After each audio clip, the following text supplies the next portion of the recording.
After watching this video, you will know how to change the design of a picture in Word. First, we will look at the style of a picture. As you already know this from the texts and tables, we can choose one of these predefined styles.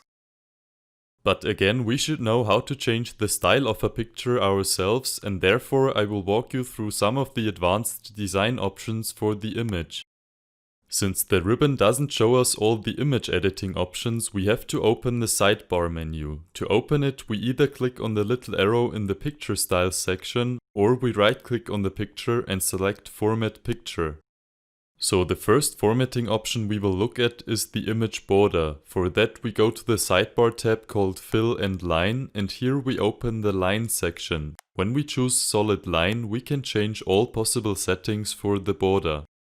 As you can see now, we have a button on the ribbon which says Picture Border, but there we don't have as many options as in the sidebar menu. So let's set a black border now, with a width of 6 points, and change the compound type and the line style.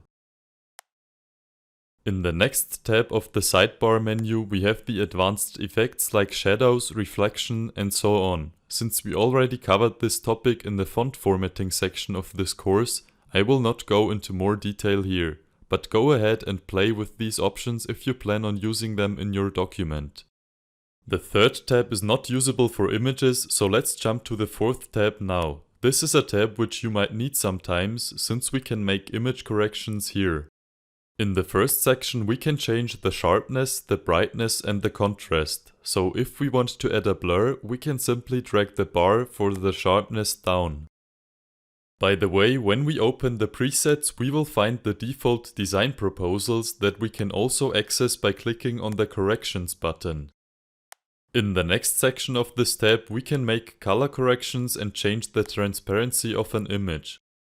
So that's it for this video. Since image editing is a very creative task, it would be the best that you try all of these options yourself to see what editing types you like. But if you want to insert images in an academic document or in any other important document, then I recommend to not apply any image corrections to the pictures used in such documents. Go ahead now and learn more about images in Word by watching the other videos.